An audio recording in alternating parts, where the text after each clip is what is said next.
Steve Elmes here with the midweek message.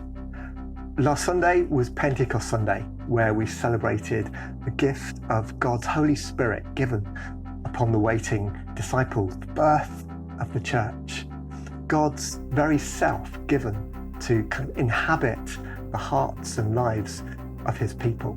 It's an awesome story, but it's more than a story. It's the reality in which we live.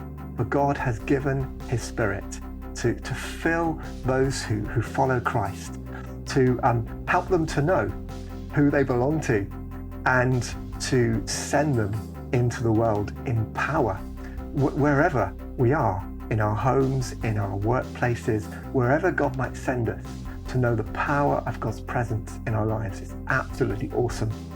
I'd like you to hear the simple exhortation of St. Paul when he writes to one of the churches, saying simply this: be filled with the Spirit. Be filled with the Spirit.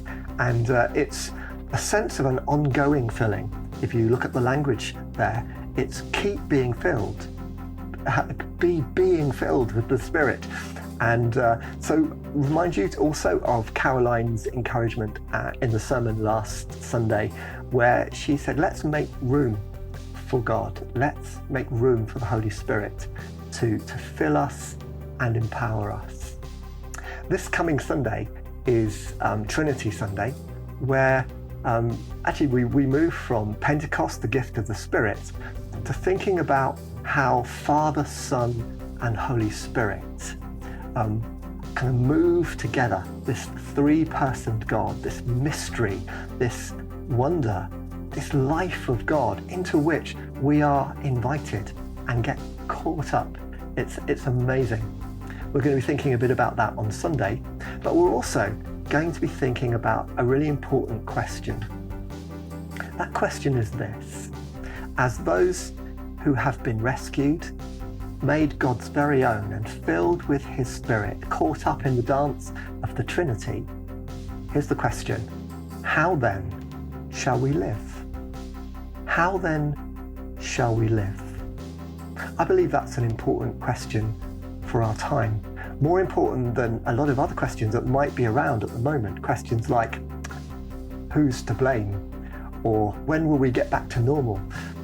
I believe this question, how then shall we live, is one we can travel with fruitfully together. And we're going to be thinking a little bit about that question this coming Sunday.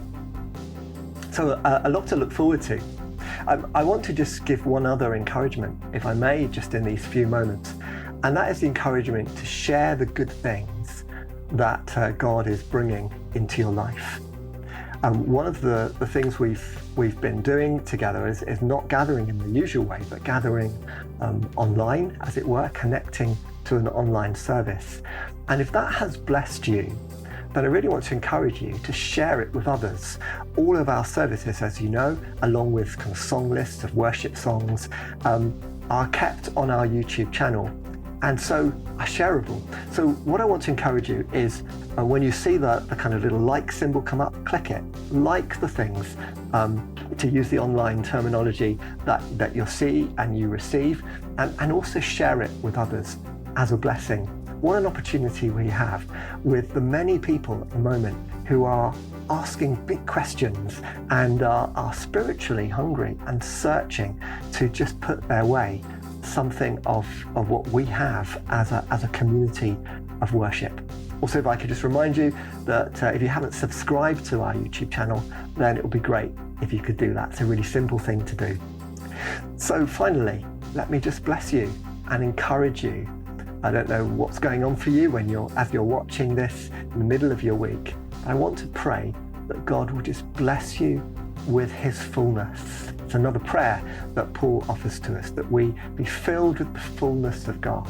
May the Lord fill you more fully with himself. Let his light go across your path to guide you, to give you wisdom, to help you to know more deeply that you belong to him, that you are his, and to lead you more strongly into the world to share the good news of Jesus Christ with others.